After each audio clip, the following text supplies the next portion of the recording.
One, two, three. Narinig niyo po ba ako? Okay po. Okay, ako pala ay Pastor Jason Park, na in charge of Cebu Church.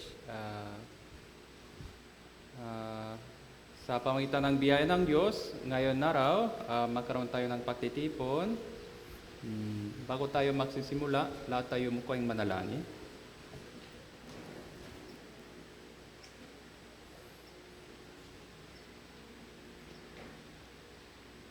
Mabaging aming dakilang amang Diyos na nagmamahal sa amin, maraming salamat po sa inyong pagbibigay ng oras na ito upang makapakaral ng inyong banal na salita. Sa pangitan ng inyong dakilang sakripisyo at pagtsatsaga tungo sa amin, kahit kami po ay mga miserableng makasalanan, kami po ay naligtas ng lubos mula sa walang hanggang kapahamakan. Dahil sa inyong patuloy na pagkabay sa amin, ngayon araw, kami po ay nakatipon sa lugar na ito sa inyong harapan. Kaya mula sa simula hanggang sa wakas, gabayan niyo po kami sa oras na ito sa pangitan ng inyong Espiritu Santo. Nalalaman po namin na inyong ikalawang pagbabalik ay malalapit na. Kaya po, pakitulungan niyo po kami upang maibagi ng inyong ebanghelyo ng mabuti para sa inyong kaluwalhatian. Ito po ang pasimula hanggang sa wakas. Nagtitiwala kami sa inyong pagkabay sa amin sa oras na ito. Itinalangin namin ito sa pangalan ng Panginoon Jesus na nagmamahal sa amin. Amen. Okay. Buksan po natin ang Biblia, Lucas chapter 16.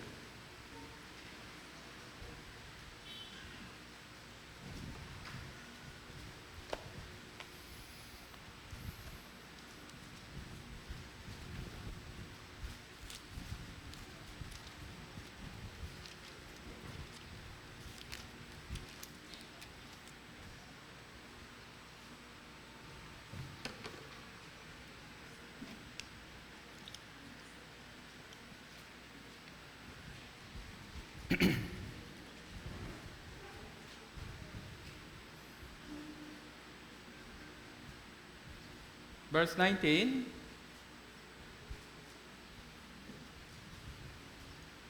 hanggang 31. Okay.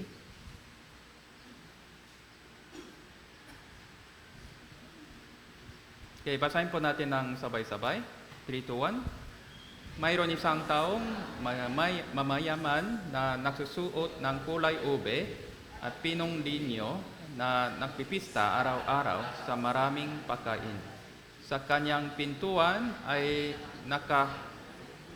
nakahandusay ang isang pulubi na ang pangalan ay Lazaro, ang puno ng mga sugat, na nangahangat na makakain mula sa mga nahulog sa hapak ng mayaman. Maging ang mga aso ay lumalapit, hinihimuraan ang kanyang mga sugat. Ang nangyari, namatay ang pulubi, siya ay dinala ng mga anghel sa kandungan ni Abraham. Namatay din naman ang mayaman ang inilibing.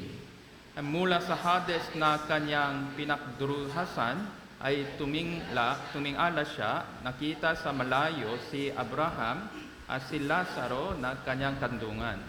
Ay siya'y sumigaw, ay sinabi, Amang Abraham, maawa ka sa akin, suguin mo si Lazaro upang itubig niya sa tubig ang dulo ng kanyang darili, palamigin aking dila, sapagkat naghihirap ako sa apoy na ito. Subalit sinabi ni Abraham, Anak, alalahanin niyo na sa inyong buhay ay tinanggap mo ang inyong mabubuting bagay, at si Lazaro naman ay ang masasamang bagay. Subalit ngayon, inaaliwi siya rito, ikaw ay nagkurusa. Bukod dito, may isang malaking baging inilagay sa pagitan natin, upang ang mga magnanais tumawid buhat dito patungo sa inyo ay hindi maaari. Wala ring makatawid mula niyang patungo sa amin. At sinabi niya, kung gayoy, ipinapakiusap ko sa iyo, Ama, ang isigumo siya sa bahay ng aking ama, sapagkat ako ay may 5 kapatid na lalaki. upang magpatotoo na sa kanila na hindi rin sila mapunta sa dakong ito ng pagdurusa. Subalit, sinabi ni Abraham, nasa kanila si Moses at mga propeta. Ayaw mo silang makinig sa kanila. Sinabi niya, hindi amang Abraham. Subalit kung ang isang mula sa mga patay ay pumunta sa kanila, sila ay magsisisi. Sinabi niya sa kanya, kung hindi nila pinapakinggan si Moses ang mga propeta, hindi rin sila mahihikayat kahit may isang bungangon mula sa mga patay.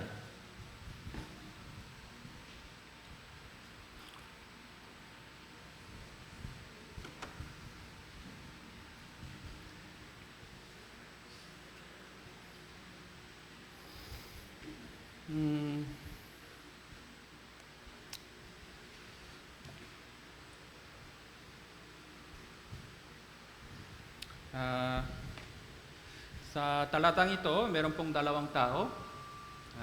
Isa sa kanila, sino po? Lazaro. Tapos si isa pa. Anong pangalan niya?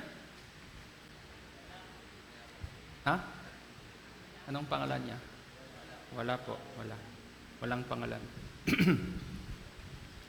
Pero siya pa isang talagang mayamang lalaki.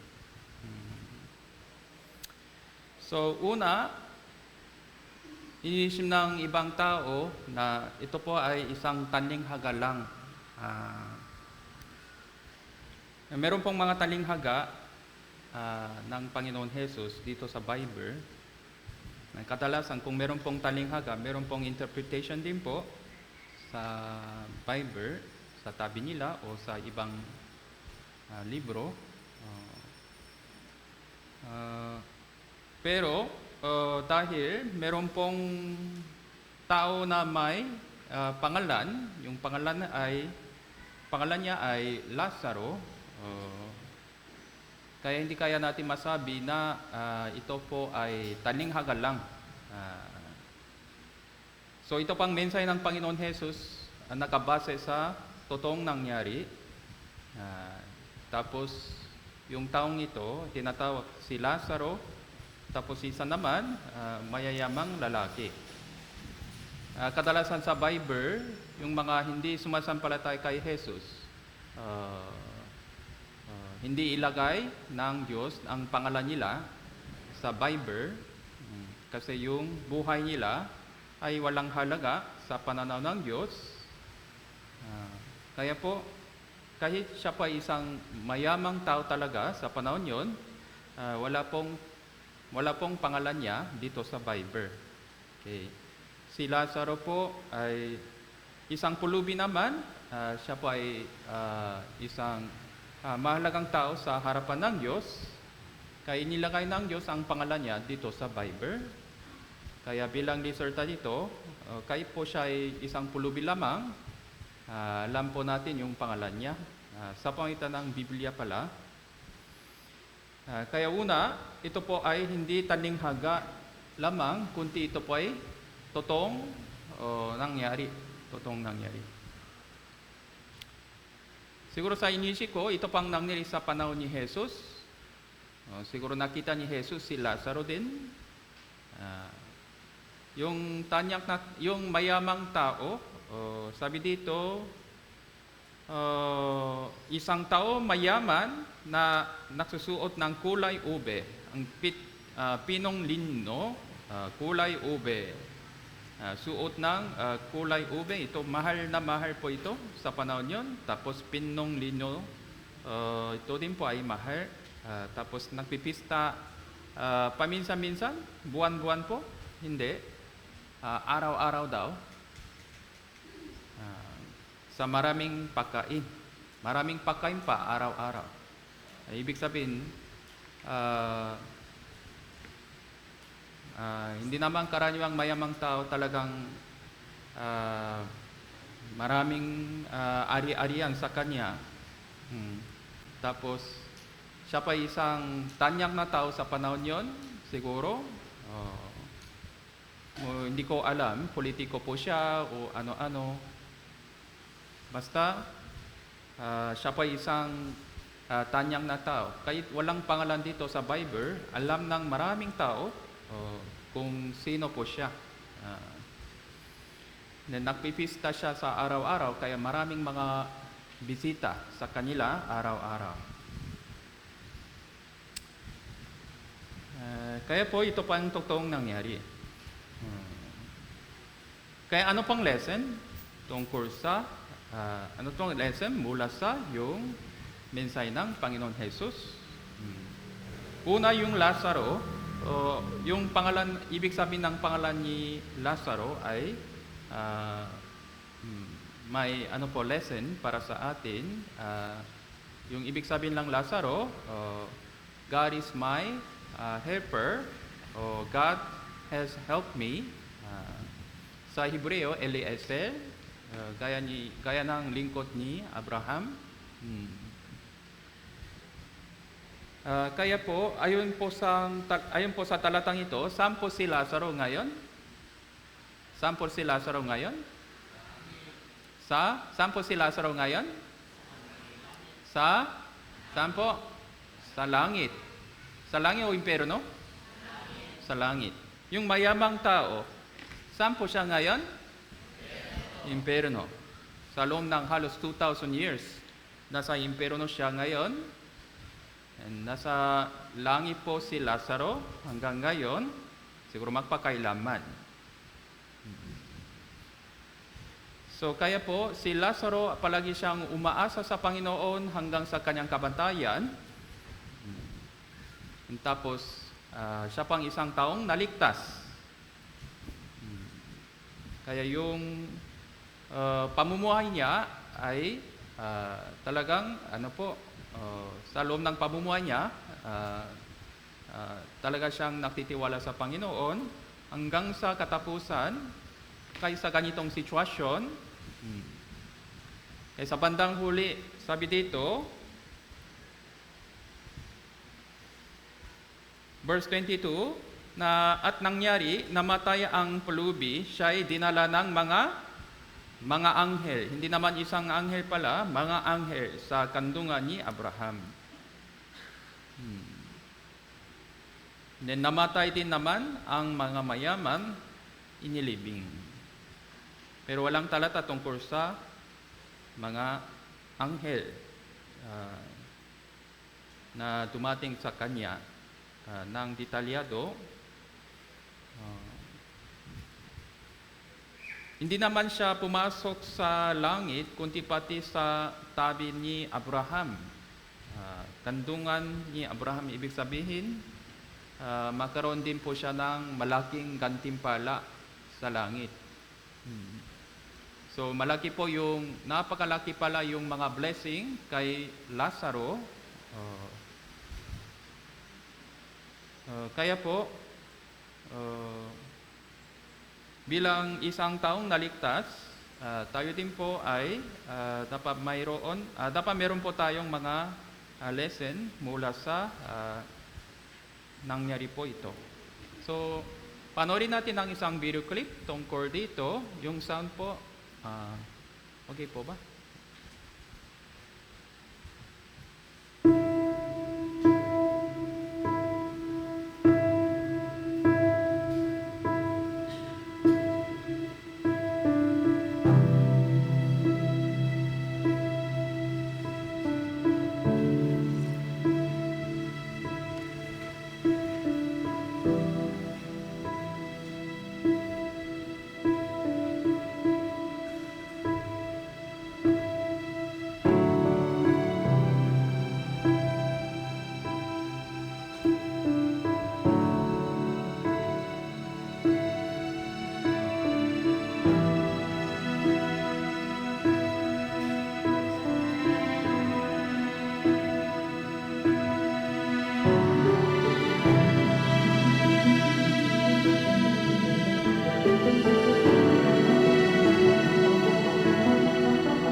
Okay, nanon pa kayo ng mabuti?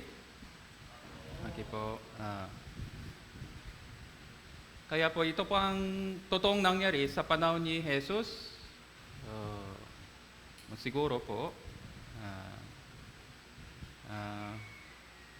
Pero ito din po ay nangyayari sa ating panahon, araw-araw. Kahapon din po, maraming tao nahulog sa impyerno, maraming tao namatay. Tapos ilang sa kanila ay nasa kaharian ng Diyos na may walang hanggang kapayapaan. So kaya po yung sabi ng iba, nakita niyo po ba ang langit? Totoo po ba yung langit? Nakita niyo po ba yung impyerno? Kaya nagapunta ba kayo sa langit? Hindi pa, no?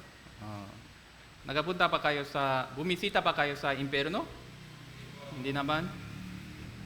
Kaya, kung ipapakita ng Diyos ang kanyang kaharian, ang impyerno sa mga tao, siguro magkaroon sila ng pananampalataya sa Diyos.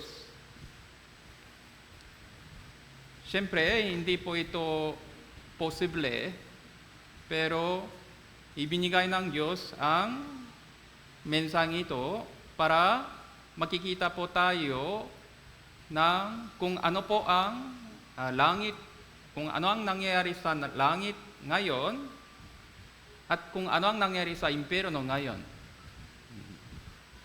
Kaya kahit hindi po tayo bumisita sa langit o impyerno, sa pamagitan ng salitang ito, malalaman po natin na kung anong nangyayari sa langit ngayon at impyerno ng detalyado.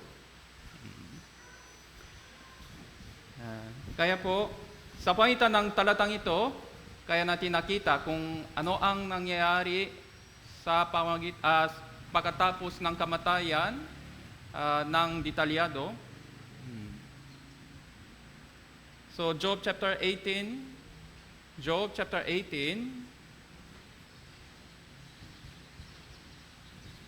verse 13 hanggang 14.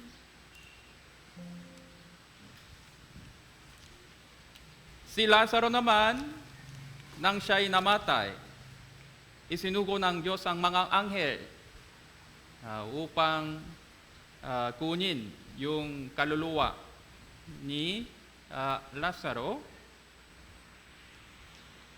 pero walang libing sa kanya.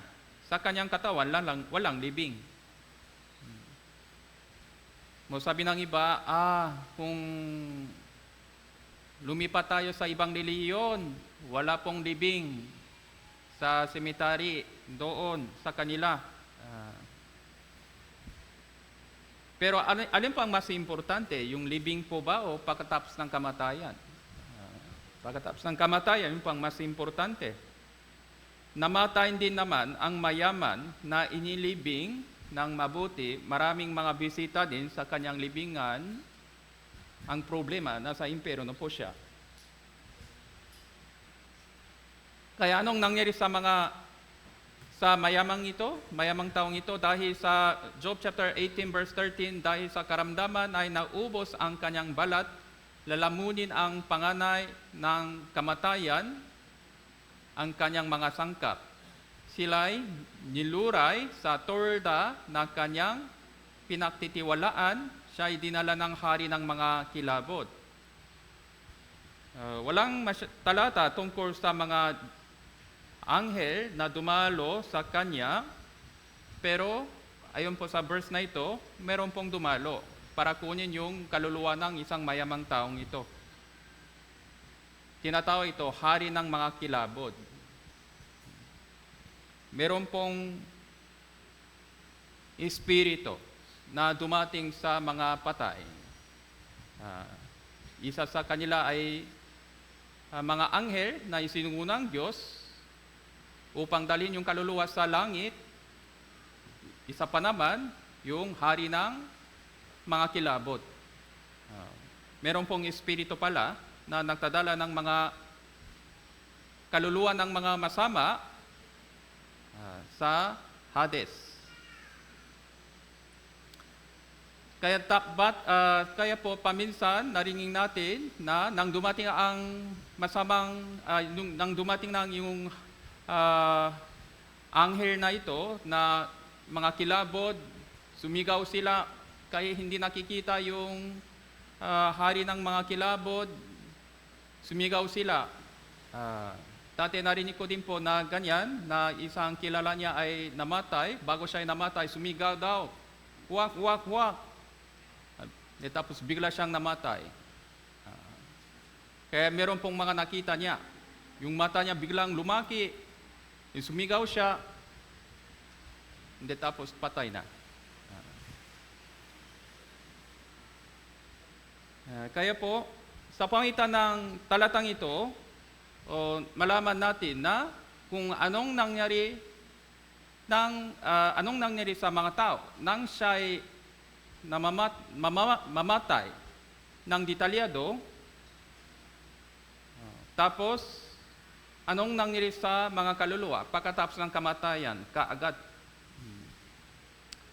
Kaya po, kahit hindi po tayo bumisita sa langit at impyerno, malalaman po natin, sa pangitan ng mensang ito, malalaman po natin kung anong nangyari doon ng detalyado.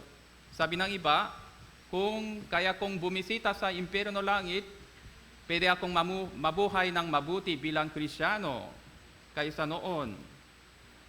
Kung ganito po yung inisip po natin,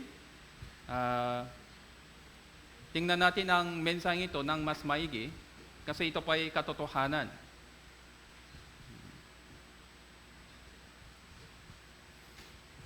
Si Lazaro ay isang taong naligtas. Si mayaman, yung mayamang tao ay isang taong tumanggi kay Jesus hanggang sa katapusan. Kaya sa pamitan ng talatang ito, una, dapat maunan po natin ng mas maigi kung gaano kahalaga yung ating kaligtasan na natanggap natin. Kung gaano kahalaga yung kaligtasan nito sa mga kaluluwa. Yung isang taong mayaman, siya pa isang tanyang na tao sa panahon yon, pero hindi po yun importante sa kanyang kaluluwa.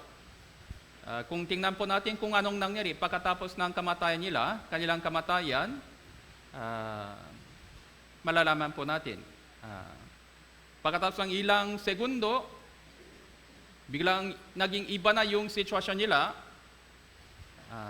Masyadong iba po yung sitwasyon nila kaysa noon bago sila ay namatay. Siya namang isang mayamang tao talaga. Sa paligid natin, meron pong ganitong mga tao, party-party,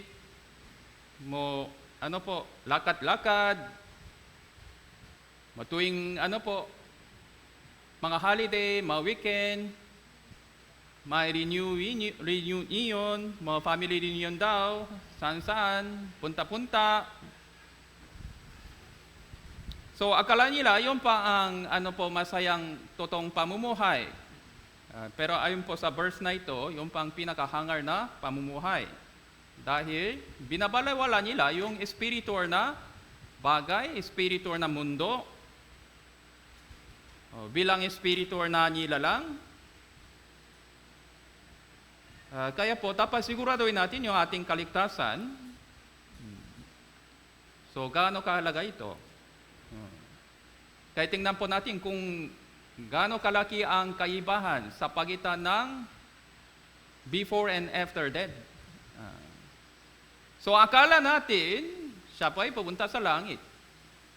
Sa panahon ng Panginoon Jesus, ayon sa karaniwang pananampalataya ng mga yung mga Israelita, meron pong ganitong mga mensahe sa lumang tipan, sa mga iba't ibang libro, yung mga yaman. Ito po ang blessing of God. Kung mabuhay tayo para sa Panginoon, kung mabuhay tayo ng matuwid, darating ang biyaya ng Diyos. Kaya po, sa panahon yon, ayon sa karamihan ng mga pananampalataya nila, yung mga mayaman, ito pang bunga ng biyaya ng Diyos.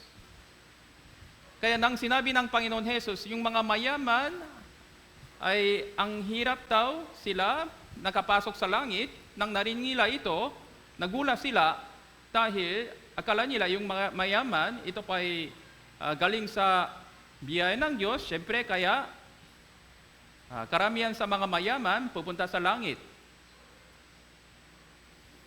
Kaya sabi nila, kung kahit mayaman ay hindi nakapasok sa langit, paano po yung mga iba? Yung pang sagot nila. Pero mali pala yung paniniwala nila.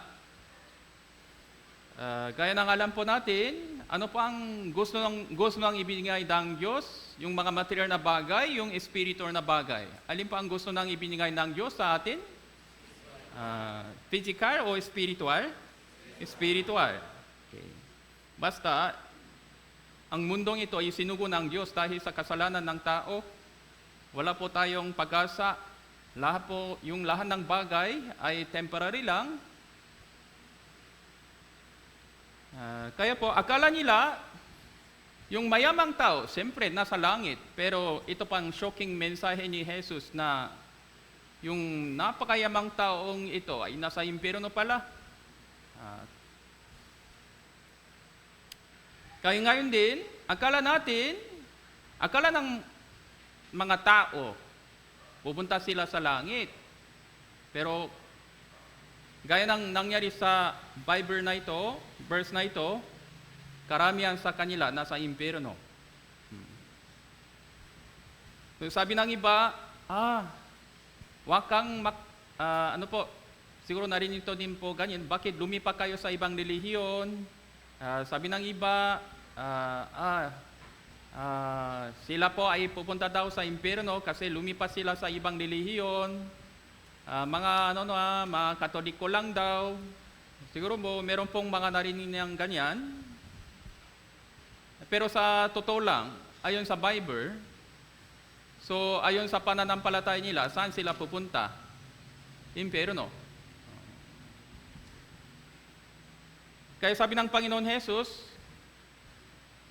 konti lang po ay maliligtas, hindi maraming tao. Hindi maraming tao. Kumpara sa populasyon ng buong mundo, hindi maraming tao ay makapunta sa langit. Kaya akala ng maraming tao, siya pang relihiyoso, mabait, matuwid, mayaman, siyempre, sa langit siya pupunta. Pero nasa impyerno pala sila. Tapos sa mata nila, ay sigurado siya pumunta sa impyerno. Pero nasa langit pala sila. Sino po? Yung mga isang kriminal na ipinako sa cross sa tabi ng Panginoon Jesus. Anong sinabi ng Panginoon Jesus? Lucas chapter 23 verse 43. Sumagot siya, katotohanan sinasabi ko sa iyo, ngayon ikaw ay kasama ko sa paraiso. Sino po? Yung kriminal na ipinako sa cross sa tabi ng Panginoon Jesus. Saan po siya ngayon? Sa paraiso, langit. Sa panahon yun, halos lahat ng tao sa Jerusalem, inisip po nila, yung kriminal ito, pagkatapos ng kamatayan, 100% pupunta siya sa impyerno. Pero hindi pala. Kaya po, yung kaligtasan na natanggap natin ay napakahalaga. Tapos, dapat meron po tayong spiritual na pananaw mula sa mga kaluluwa sa palibot natin. Ayos na yung buhay nila, okay, hanggang sa kamatayan, yung libingan, maayos. Kailangan po, pero hindi po yon importanteng bagay sa totoo lang. Kumpara sa yung mga walang hanggang tadhana pagkatapos ng kamatayan, ganitong bagay ay maliit na bagay. Kaya inuusik ng mga tao sa paligid ng isang sister na kung doon po kayo sa born again, walang libingan. Sinabi ng sister, kayo wala akong libingan, kayo yung bangkay ko sa dagat. Yung kaluluwa ko pupunta sa langit. Kukunin ng Diyos yung katawan ko. Babaguhin ng Diyos ayon sa Bible yung katawan ko na maluwahating itsura. Iyon pang ating pananampalataya. Dapat meron po tayong ganitong pananampalataya sa harapan ng Diyos, sa harapan ng ibang tao, ayon po sa mensaheng ito na totoo. And then meron pong mga detalyadong papaliwanag tungkol sa yung mga kaluluwa sa loob ng impyerno ngayon. Nagsisi po sila ng lubusan, pero huli na. Nasa grabing sakit po sila ngayon, kay kanon, meron po silang alalahanin tungkol sa kanilang pamilya pala. Pero huli na po ito lahat sa kanila. Huli na po ito. Kaya, sa taktang panahon,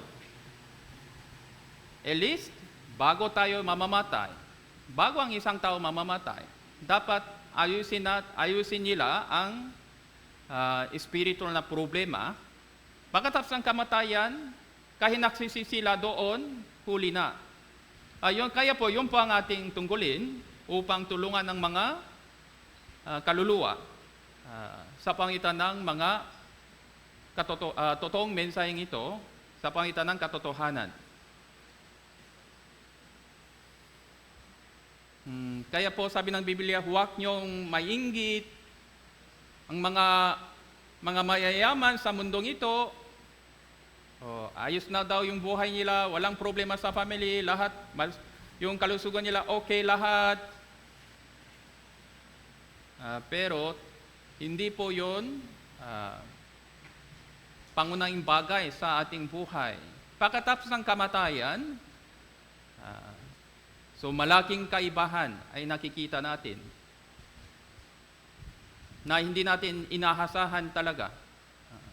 Kahit sa loob ng Kristiyano, nakikita natin yung malaking kaibahan kaysa yung ating isip. Isa pang tanong naman, bakit si Lazaro ay kung ganon pulubi na? Ibig sabihin, lahat ng pulubi pupunta sa langit?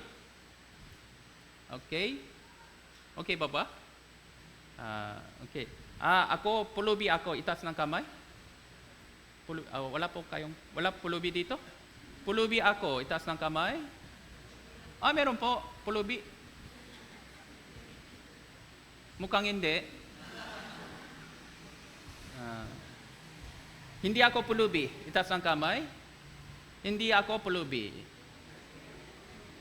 Kunti lang. Yung mga iba naman. Malapit sa pulubi o ano ba? Okay. Tingnan po natin isang Bible verse, Ecclesiastes chapter 5, verse 15 hanggang 16. Ecclesiastes chapter 5, verse 15 hanggang 16.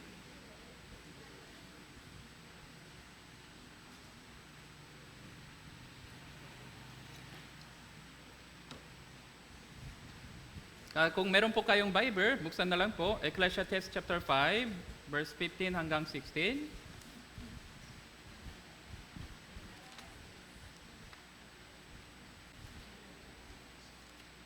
Ecclesiastes chapter 5, verse 15 hanggang 16. Basahin po natin ng sabay-sabay. 3, 2, 1.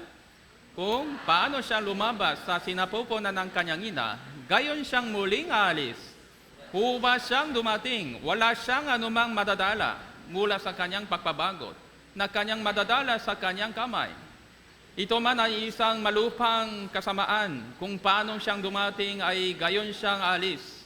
Anong pakinabang mayroon siya na gumagawa siya para sa hangin?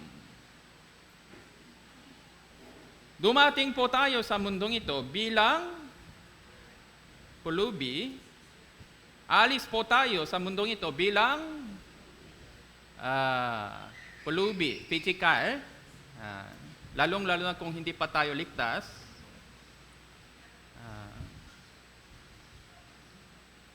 Pero kung ligtas na po tayo, naging iba na, no? Pero basically, ano po yon? Dumating tayo sa mundong ito, isang pulubi. So, alis po tayo bilang isang pulubi, lalong-lalo na physical o material sa mundong ito. Kaya, anong pakinabang mayroon siya na gumagawa siya para sa hangin? Pagod na pagod, trabaho. So, bakit po kailangan trabaho? Yung pang resulta ng sumpa ng Diyos dahil sa kasalanan ng tao. Kaya sinumpa ng Diyos ang mundong ito dahil sa kasalanan ni Adam, kasalanan ni Eva, meron pong pakturusa sa mga babae, mga sakit. Kaya po ito pang resulta ng mga sumpa. Dahil sa trabaho, kahit naging mayaman tayo, dahil sa maraming trabaho, mga negosyo, dahil naging mayaman tayo, walang halaga doon. Kung hindi po tayo mayaman sa Panginoon,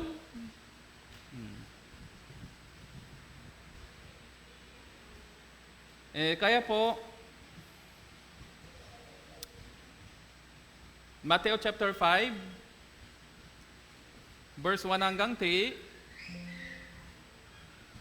nang makita ni Jesus ang napakaraming tao, umakyat siya sa buntong, pagkaupo niya ay lumapit sa kanya ng mga alagad niya, binuka niya ang kanyang bibig. Tinuruan sila na sinasabi, mapapalad ang mga dukha sa espiritu sapagkat kanila ang kaharian ng langit. Mga dukha sa espiritu. Sa ipinakita ng isang missionary ang verse na ito sa mga isang kaluluwa na konting mayaman, nagulat siya nang nakita niya ang verse na ito kasi sabi dito, ang mga dukha, mapapalad ang mga dukha sa espiritu. Akala niya, yung mga mayaman, yung mga yaman sa mundong ito pang blessing of God. Sapagkat kanila ang kaharian ng langit. So, ano pang ibig sabihin ng dukha sa espiritu? Yung isang taong nangahangat ng mga espiritu na bagay dahil naunawan niya na hindi siya tunay na makukontento sa mga kahit anumang bagay sa mundong ito, material o physical, kahit emotional. Kaya, yung isang taong nakahanap ng mga espiritu na bagay, sila pang mga dukha sa espiritu. Sa kanila ang kaharian ng Diyos. Kaya, kung titingnan natin ang ating sarili din po, bago tayo naligtas, so ito pang nangyari sa atin, kahit papano, dahil naunan po natin na kahit sa pamagitan ng Bible seminar o kahit sa pamagitan ng ating buhay, walang kabuluhan ng mga bagay sa mundong ito sa silong ng langit. Kaya sa dukha sa mga espiritu, sa kanila po ang blessing of God, yung langit. Kaya si Lazaro, nasa langit po siya. Ibig sabihin, si Lazaro ay isang taong talagang ligtas. Hindi naman taong naligtas, siya pa isang, sa pananaw ng Diyos, siya pa isang mahalagang anak niya. Mahalagang anak. Kaya dinala niya si Lazaro sa kandungan ni Abraham. Kaya sabi ng iba, bakit si Lazaro ay pulubi? Kung ganon. Kasi sabi ng Biblia, gaya ng mga awit, chapter 37, verse 25, na ako ay naging bata, ngayon matanda na, gayon may hindi ko nakita ang matuwid na pinabayaan ni ang kanyang mga anak na namamalimos ng tinapay. Kasi sabi ng Biblia, hindi po pwedeng ganito daw. Pero meron pong mga nangyari. Siguro, meron pong mga rason na katanggap-tanggap sa Biblia. Ano pang nangyari? So una, kahit sa ating paligid, nakikita natin yung ganitong sitwasyon. Dati po meron atong isang kilala doon sa Korea. Siya po ay pasyente. Pasyente po. Yung isang paa niya ay wala na dahil sa cancer. Dahil sa cancer. Yung isang paa niya wala na. Pero mabuti ang yung isang kapitbahay po niya ay ating sister. Kaya bago ang Graham Bible Seminar, ini-invite niya yung kapitbahay. Kaya inimbitahan din niya ang pasyente na ito na walang isang paa dahil sa cancer. Kaya umattend po siya sa Bible Seminar, naligtas po siya. Pagkatapos ng 6 months, patay na po siya dahil sa cancer. Kumalat yung cancer lahat sa kanyang katawan. So hindi naman siya pulubi, pero dahil sa cancer, yung sakit niya, sa mata ng ibang tao, kawa naman ito. Pero sa mata ng Diyos, kayo sa mata natin, siya po ay isa sa mga napakaswerte. Dahil ligtas na po siya. Dahil sa sakit. So ito po ang mukhang negatibong bagay, pero ito pa ay malaking biyaya pala. Kung wala po siyang sakit na ganyan, saan po siya ngayon? Kung hindi pa siya ligtas, sa nibutan naman siya, pero kung patay na siya, nasa impyerno. Kay Lamentation, chapter 3, verse 33, Panakagoy,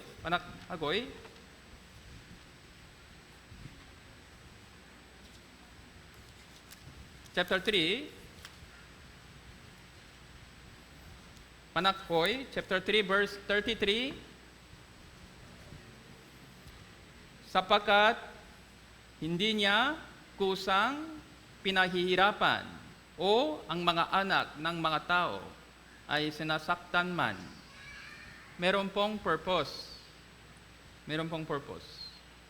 Gaya ng Isaiah chapter 38, verse 17, kaya basahin po natin ng sabay-sabay. Narito, tiyak na para sa aking kapakanan ay naktama ako ng malaking kahirapan, ngunit iyong pinigil ang aking buhay mula sa hukay ng pagkawasak, sapagkat iyong itinapon ang lahat ng aking kasalanan sa inyong likuran. Dumating na po yung mga pagsubok o pakihirap. Ano pang purpose? Upang iligtas ang kaluluwa. So dati po narinig ko po lang, meron pong isang tao na lumalakad patungo sa tulay. Bakit po? Para po siya nakpakamatay. Lakad-lakad siya patungo sa isang tulay. Sa tabi ng kalsadang ito, meron pong aming iglesia, yung ating church, doon sa Korea. Sa panahon nyo, meron pong mga Bible seminar. Tapos mula sa bintana, meron pong mga narinig ng mga mensahe, ang Biblia ay totoo, ang impyerno totoo. Dapat maligtas ka na. Yung mga taong ito na lumalakad patungo sa tulay, narinig niya po yung mga mensaheng ito. Kaya pumasok siya sa Bible seminar and nakaroon siya ng kaligtasan. Kaya bakit gusto niyang nagpakamatay? Siguro dahil sa mga maraming problema sa kanyang buhay na dumating.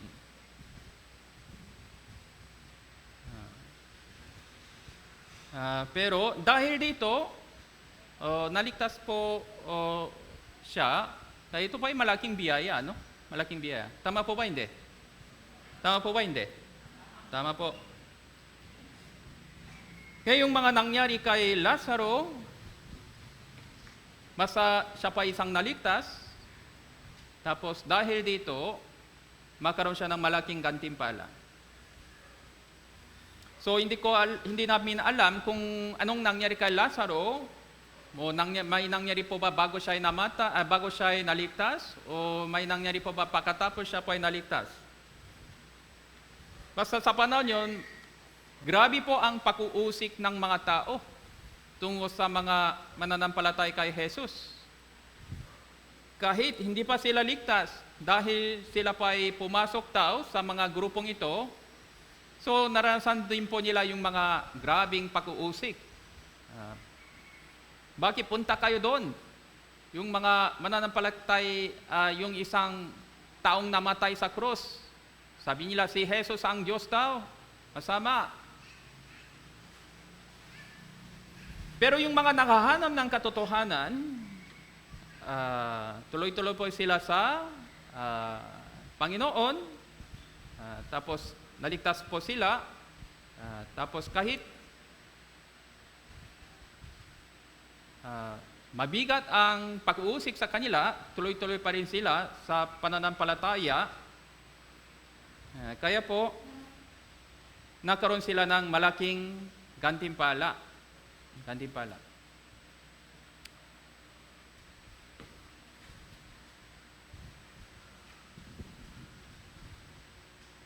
Gaya ni Apostle Pablo, dumadaan siya ng maraming mga pag-uusik. Siya po ang isang pariseo ng pariseo, siya po ang isang matalinong tao sa panahon yon, tanyak na leader, kaya siya pang naging leader upang umusik sa mga Kristiyano pa, pero sa pangitan ng biyaya ng Diyos, siya pa ay naligtas, siya pa ay nagiging saksi ng Panginoon Jesus. Siyempre, dumating na po yung grabing mga pag-uusik sa kanya, pero hindi siya huminto sa paglilingkod sa Panginoon. Kaya ito pa ay naging yung huling mensahe ni Jesus. Ikalang Timoteo chapter 4, verse 7. Ikalang Timoteo chapter 4, verse 7.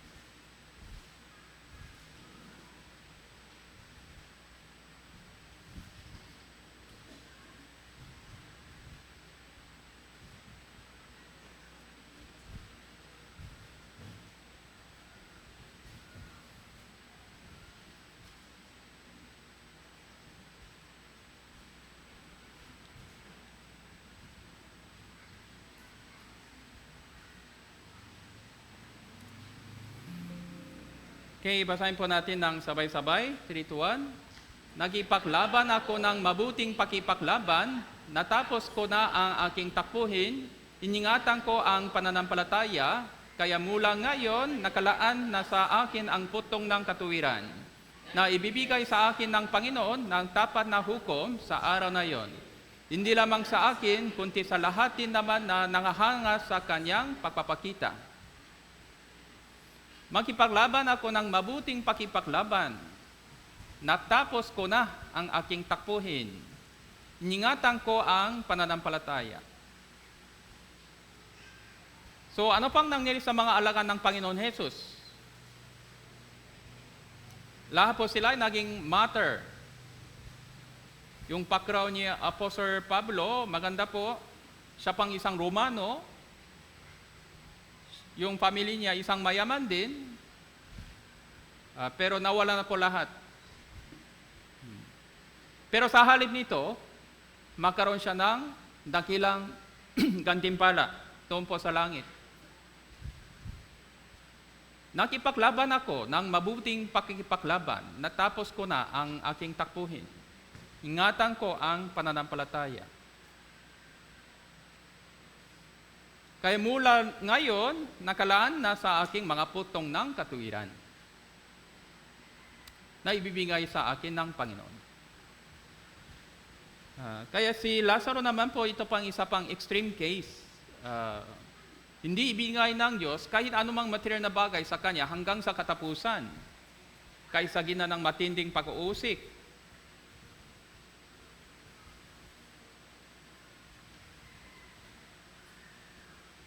doon po sa Hebrew chapter 10,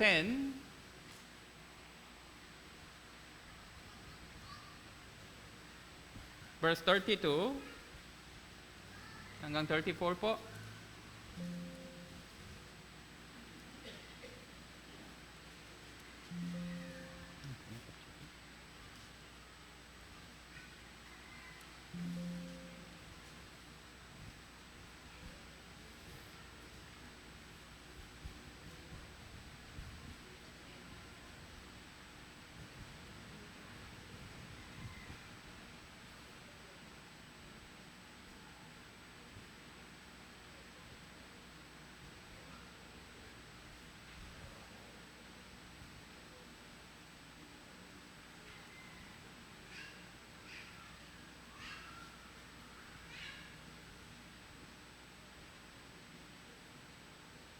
Okay, basahin po natin ng sabay-sabay, 3, 2, 1. Subalit, alalahanin ninyo ang mga nakaraang araw, pagkatapos kayo'y maliwanagan, ay naktis kayo ng matinding pakipaklaban na may pagturusa, na kung minsan ay hayagang inilalantad sa pag-alipusta sa pag-usik, kung minsan ay magiging mga kabahagi ng mga magdaranas ng gayon, sapagkat kayo'y nahabak sa mga bilanggo, tinanggap ninyo ng buong galak ang pagkasama sa inyong mga ari-arian, palibhasay inyong malalamang na mayroon kayong isang pag-aring higit na mabuti ay tumatagal. So ano pang nangyari sa kanila? Subalit, alalahanin ninyo ang nakarang araw nang pagkatapos kayo'y maliwanagan na. Pagkatapos sila po ay makarinig ng katotohanan ng kaligtasan. Pagkatapos sila po ay naligtas, so dumating na po kaagad yung matinding pag-uusik sa panahon yon. So pinapatay nila yung mga Kristiyano sa panahon yon, no? Nang miserable, inilagay nila yung mga Kristiyano sa loob sa mga grupo ng mga leon. Sinusunog nila yung mga katawan ng mga Kristiyano sa cross. Grabe po talaga yung pag-uusik sa panahon yon. Mas mahirap pa ito kaysa nagpagiging pulubi. Naktiis kayo ng matinding pakipaklaban na may pagturusa.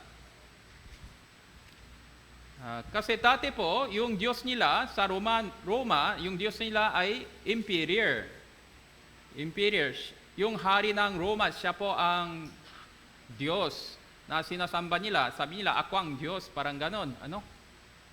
Kaya yung pang symbol ng mga anti-Christ. Symbol ng mga anti-Christ.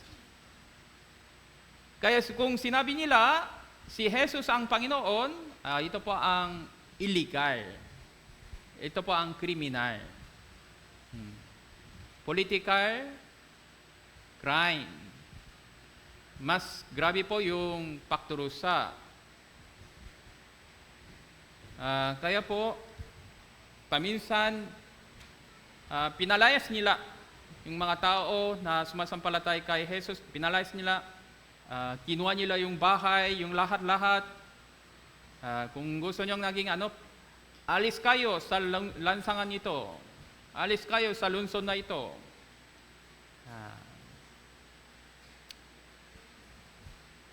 Kaya kung minsan nagiging mga kahabagi ng naktarasan ng ganyan, so sapagkat kayo nahabak sa mga bilanggo, tinanggap ninyo ng buong galak. Pero nagagalak po sila talaga dahil magkaroon sila ng walang hanggang yaman, walang hanggang kaligtasan. Palibhasay ninyong malalamang mayroon kayong isang pag-aring higit na mabuti ay tumatagal. Kaya po, tayo din po dapat tayo pa'y mayaman sa Panginoon. Lucas chapter 12,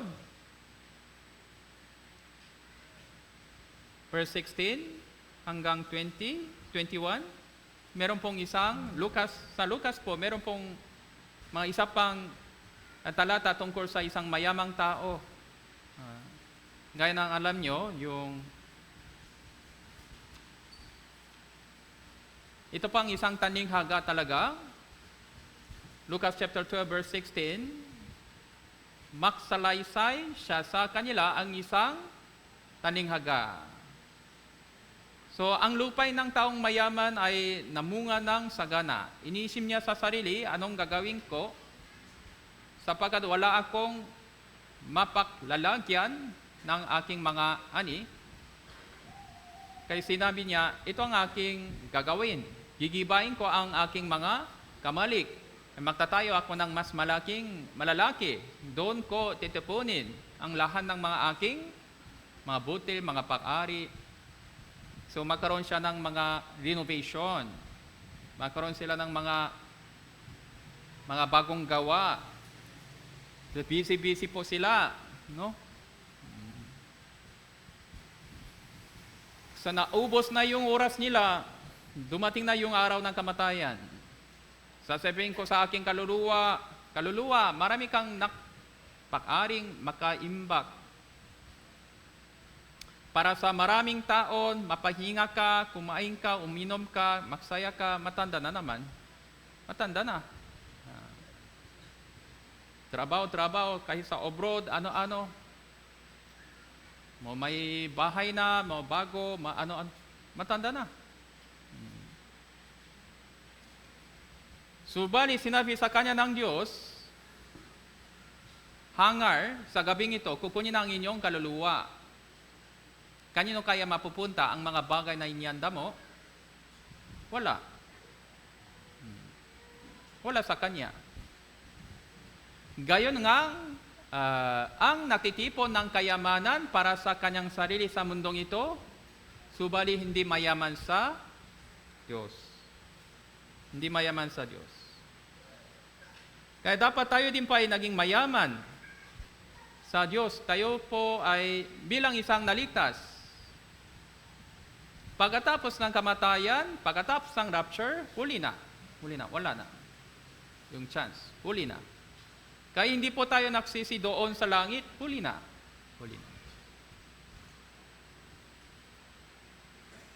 Kaya Matthew chapter 6, verse 20,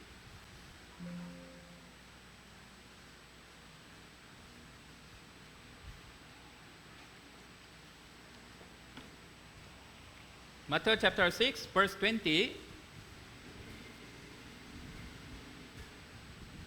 Okay, basahin po natin ng sabay-sabay. 3, 2, 1. Kunti, magtipon kayo para sa inyong sarili ng mga kayamanan sa langit. Doon ang bugbog, ang kalawang ay hindi makapaninira, ang mga magnanakaw ay hindi rin makapasok, ni makapagnakaw. Mag-iipon kayo ng kayamanan sa langit. Kung saan walang insekto, kalawang, walang makapasok na magnanakaw, mag-ipon kayo ng kayamanan sa langit. Kaya naman tungo sa Diyos. Kaya kailangan natin suriin yung ating buhay ng mas maigi, kasi nakikita natin yung malaking kaibahan sa pagitan ng before and after. Kaya po, yung mga isang mayamang tao, tanyak na tao sa mundong ito, alam ng halos lahat ng tao dito sa Pilipinas, parang ganitong tao na sa impyerno.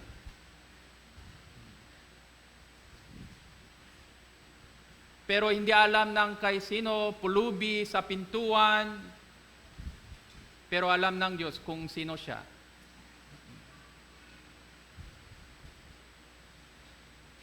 Sabi ng Biblia, yung mga sinumang magkakabumpaba ng tulad ng batang ito ay siyang pinakadakila sa kaharian ng langit. Matthew chapter 18 verse 4. Nakita niya yung isang bata. Tapos, sino mang magpapagumpaba ng tulad ng batang ito, siya po ang pinakadakila sa kaharian ng langit. Ang sino mang nakmamatas, ibababa. Sino mang magpabagumpaba, itataas. Paano tayo naging magpabagumpaba kung walang pananampalataya kay Jesus? Ito pang mangyari sa mga tunay na ligtas lang. Okay. Nang tayo pa'y naligtas, naging magpabagumpaba tayo ng una sa buong buhay natin. Dati, sobrang yabang. Pero sa pamitan ng Biblia, naunan po natin kung sino po tayo sa harapan ng Diyos, kaysa ating sariling mata pa, bilang isang miserableng makasalanan, nakarapat-dapat sa walang hanggang kapahamakan. Pero ligtas na po tayo sa pamitan ng dakilang biyaya. Kaya, dapat tuloy-tuloy po tayo sa paglilingkod sa Panginoon na may magpabagumpabang loob.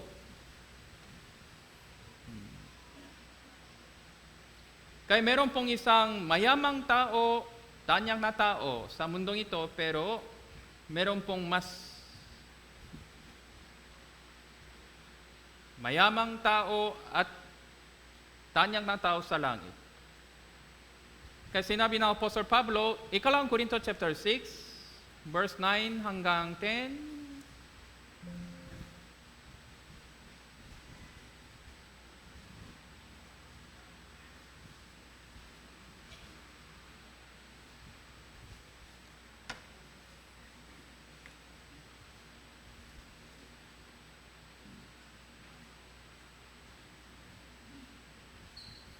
verse 9 hanggang 10.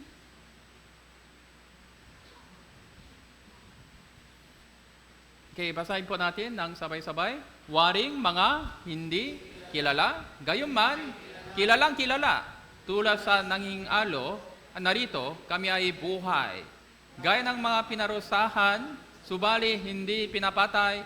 Ula sa nalulungkot, gayunman ay laging nagagalak. Tulad sa mga duka, gayunman pinayayaman ng marami, gaya ng walang pag-aari, gayunman meron po tayong lahat ng bagay.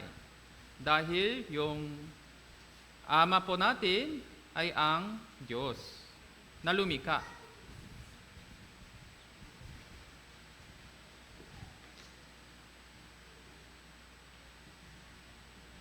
So kami ay talagang tanyak, sa totoo lang, ngunit hindi kinikilala. Laging kaming nasa bingit ng kamatayan. Ngunit buhay pa rin.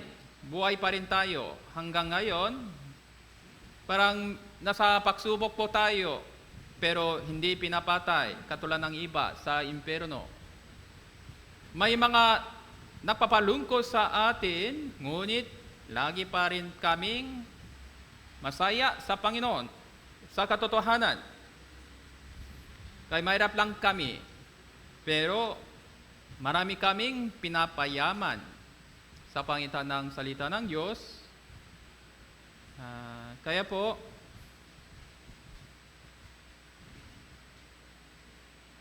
so mahalaga po yung kaligtasan na natanggap natin, gaya ni Lazaro. Kaya talagang sa pangitan ng konting nalalabing panahon, talaga natin sikapin ang pagtupat ng kanyang kalooban sa pangitan ng ating sakripisyo o paglilingkod sa kanya kahit sa anumang sitwasyon. Kahit sa anumang sitwasyon. Okay, balikan po natin, Lucas chapter 16.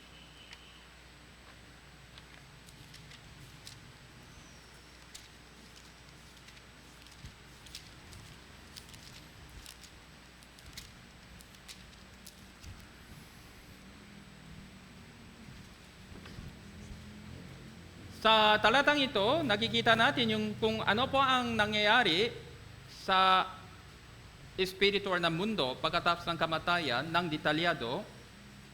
Nakita ng mayamang taong ito si Lazaro sa kandungan ni Abraham. O paano niya nakita? So sa tingin po namin, hindi ito po ay special na case. Hindi po ito nangyari palagi. para, para ibinigay ng Panginoon Jesus, Panginoong Diyos, ang isang mahalagang lesson para sa atin. Ginawa ng Panginoong Diyos ng mga ganitong sitwasyon. So, temporary, binuksan ng Diyos ang bintana para nakita niya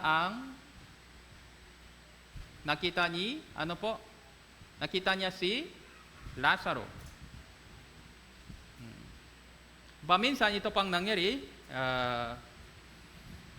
dinala ng kaluluwa ni Samuel, propetang Samuel, napatay na sa isang beses kay Haring Saul.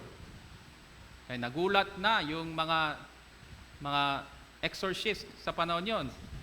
Tapos nang nakita na yung totoong kaluluwa ni Samuel, ikaw ba hari ng Saul? Sabi niya, bakit tinago nyo ang inyong pangalan sa akin? And magkaroon siya ng takot, yung exorcist,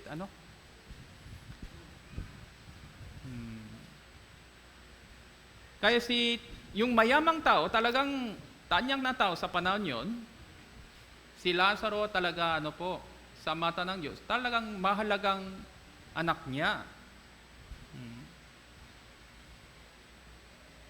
Kaya kahit grabe ang sitwasyon na ibinigay ng Diyos kay Lazaro, sa totoo lang, isinugo ng Diyos si Lazaro sa mayamang taong ito para iligtas ang kaluluwa ng mayamang taong ito. Kung natatanong siya sa kanya na, "Hoy, anong nangyari sa iyo? Bakit nandito ka na?"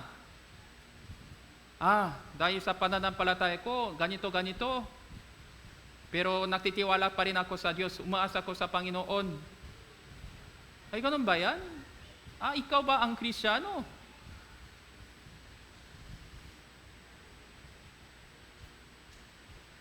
So dahil sa pag-uusig, ganito pala, dinala nyo ito sa loob ng bahay ko. Bigay mo sa kanya yung pagkain.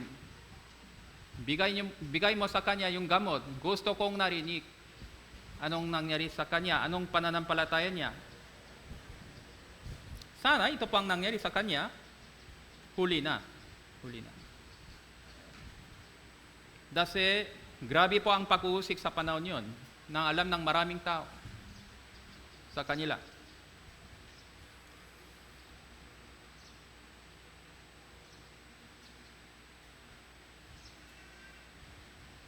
Kaya po, ngayon huli na yung mayamang tao. Kaya anong sinabi niya? Nang nakita niya si Lazaro, talaga siyang nagsisi. Tapos, sabi niya, verse 24 po, siya'y sumigaw, sinabi, "Amang Abraham, nawa ka sa akin, suguin mo si Lazaro upang itubok niya sa tubig ang dulo ng kanyang darili." Hindi siya humingi ng malaking tubig, maraming tubig, mga 1 galon pa, kahit konti lang. Kasi alam niya na grabe ang kasalanan niya nagawa niya sa harapan ng Diyos. Hindi kaya niyang humingi ng maraming mga bagay ngayon. Palamigin ang aking dila, sapagkat nahihirap ako sa apoy na ito. Nahihirap. Sinabi ni Abraham, "Anak, alalahanin mo sa inyong buhay ay tinanggap mo ang mga mabubuting bagay. Si Lazaro naman, ang masasamang bagay. Kaya subaling ngayon, inaaliwis siya rito, ikaw ay nagturusa. Hindi ito kaya." Tapos, bukod ito, meron pong isang malalaking bangin inilagay sa pagitan natin. Kaya walang sino man nakatawi sa banging na ito, kaya hindi ito maaari. Wala rin makatawid mula riyan patungo sa amin. Ibig sabihin, tapos na. Tapos na yung usapan. Kaya, sa mga karaniwang isip ng tao, siguro hanggang dito na lang yung usapan nila, pero meron pa lang yung isa pang usapan na kamangha-mangha. Kahit nasa impyerno siya, alalahanin niya ang kanyang mga kapatid, mga family. Kaya verse 27, sinabi niya, kung gayoy, ipinapakiusap ko sa iyo, Ama, isugo mo siya sa bahay ng aking ama. Sapagkat ako ay may 5 kapatid na lalaki, siguro yung papa niya patay na, upang magpatotoo sa kanila na hindi rin sila mapunta sa dakong ito ng pagdurusa.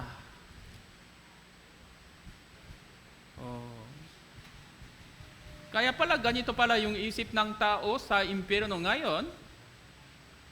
Paano naman tayo? Parang ito pa yung isip ng mga ligtas, pero nasa impyerno siya. Kasi nakita niya yung impyerno talaga. Dahil nauna niya na ito pala ang katotohanan. Kaya sabi ng iba, para sa Christian living, kung meron pong program, ano pong program? Bisita tayo sa impyerno sa loob ng isang araw. Kung ganon, ang laki daw yung epekto ng Christian Living Seminar. So, kaya nyo papunta doon. Pero imposible naman ito. Kaya inihanda ng Diyos ang mensang ito ng detalyado para sa atin. Kahit hindi talaga tayo pupunta sa impyerno, malaman po natin na kung ano ang isip ng mga tao doon sa impyerno. Meron pong mga kilala nyo na sa impyerno ngayon. Anong isip po nila? Malaman po natin sa pamagitan ng mensaheng po ito. Huwag kang punta dito. Yung pang ibig sabihin ng mensaheng ito. Yung pang inisip ng mga tao sa impyerno. Isugo mo siya sa bahay ng aking ama. Sino po si Lazaro? Dati pa, isinugo ng Diyos si Lazaro sa inyong bahay. Dati pa. Ngayon, hindi kaya. Verse 29, subali sinabi niya Abraham, nasa kanila si Moses, mga propeta. Sa madaling salita, meron pong mga Bible seminar doon. Hayaan mo silang makinig sa kanila. Abraham, ayaw nilang makinig. Alam ko na yon.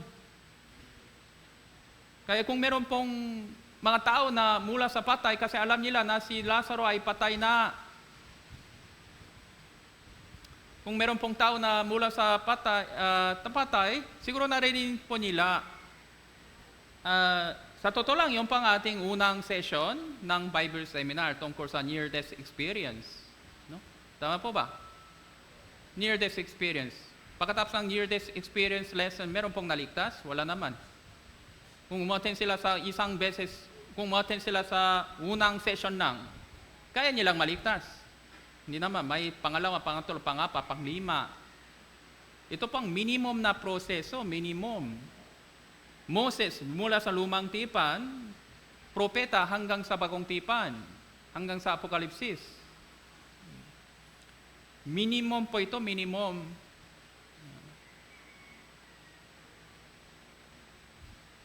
Kaya hindi amang Abraham, subali kung ang isang mula sa mga patay pumunta sa kanila, hindi mo alam kung anong proseso kasi hindi pa kayo ligtas noon.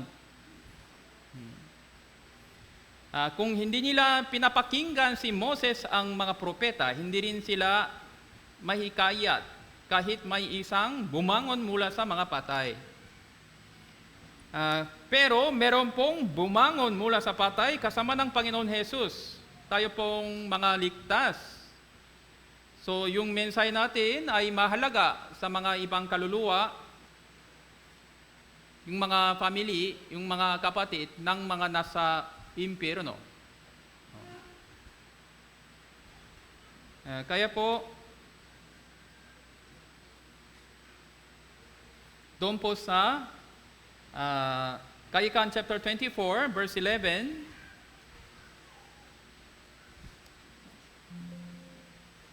hanggang 12.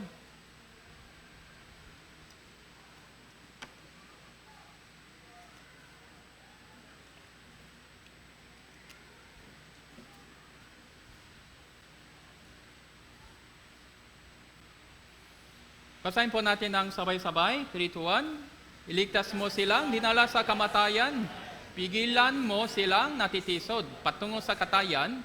Kung inyong sinasabi, narito, hindi namin ito nalalaman, hindi ba niya alam sa mga pusong tumitingbang? Siya'y nakbabantay sa inyong kaluluwa, hindi ba niya malalaman?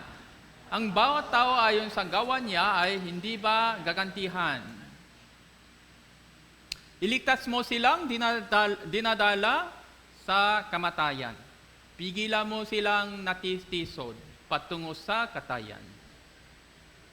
Bigilan mo silang natitisod patungo sa impyerno.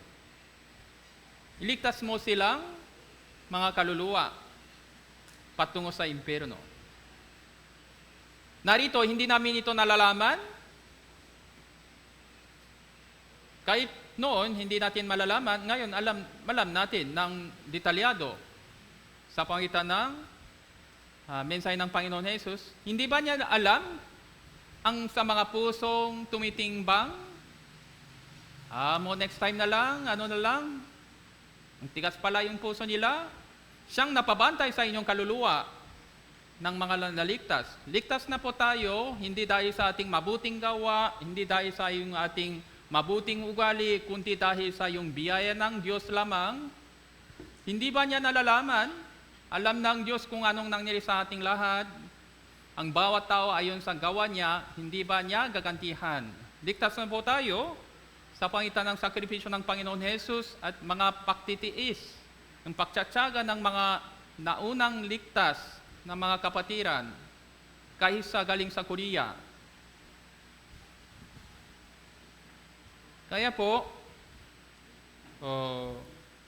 makaroon tayo ng mga puso ng mga mayayaman ito sa impyerno. Lalong-lalo na tayo po ay bilang isang naligtas. Siyempre, yung puso natin dapat mas mabuti kaysa yung taong mayaman sa impyerno dahil naunahan po natin kung ano po ang biyaya ng Diyos dahil natanggap natin ang katotohanan, yung kaligtasan, hindi katulad ng mayamang ito sa impyerno. Dapat meron po tayong mas malaking naalap na puso kaysa mga mayamang ito sa impyerno dahil alam po natin, dahil naunan po natin yung katotohanan.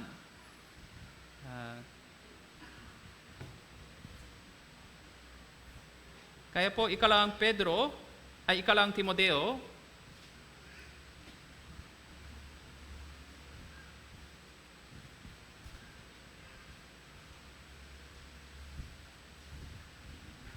chapter 4,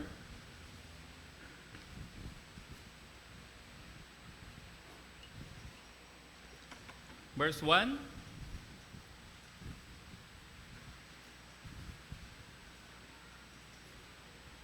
Hanggang 2, basahin po natin ng sabay-sabay, 3 to 1. Sa harapan ng Diyos, 3 to 1, sa harapan ng Diyos ni Kristo Jesus na siyang hahatol sa mga buhay sa mga patay, sa pangitan ng kanyang pagpapakita at kanyang kaharian, inaatasan kita, ipangaral mo ang salita, maksika ka sa kapanahunan, hindi kapanahunan, maktuwi ka, manaway ka, mangaral ka na may buong pagtsatsaga ay pagtuturo.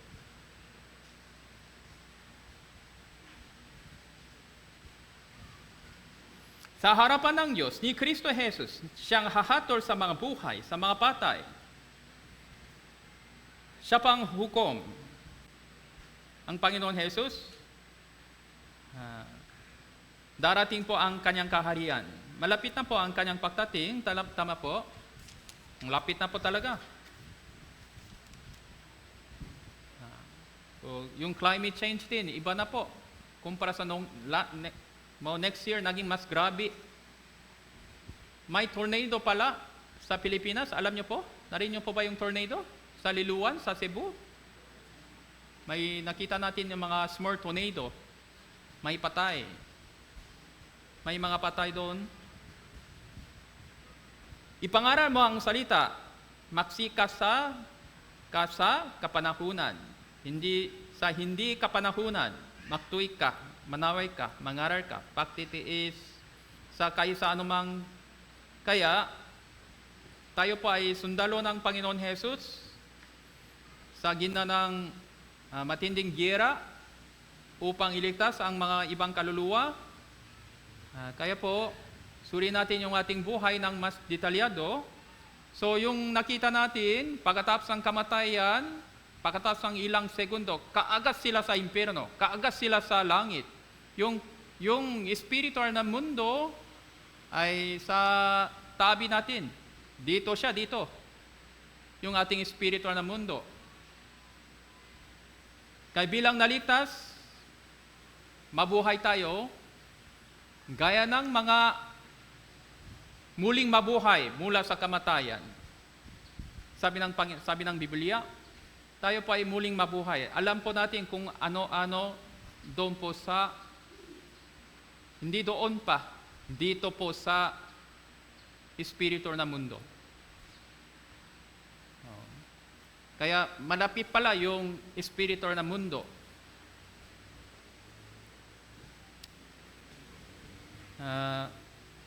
Kaya kung mabubuhay tayo na may alam o pakunawa tungkol sa yung spiritual na mundo sa tabi natin, kung lumalakad tayo kasama ng Panginoon sa tabi natin na may malap na espiritu tungo sa kaluluwa, tungo sa Panginoon,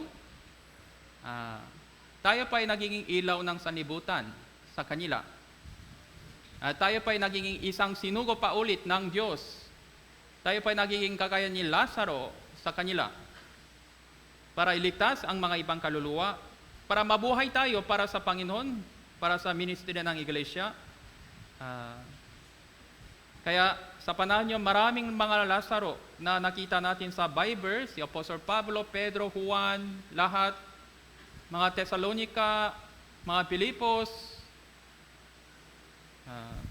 Ngayon tayo din po ay susunod tayo sa mabuting halimbawa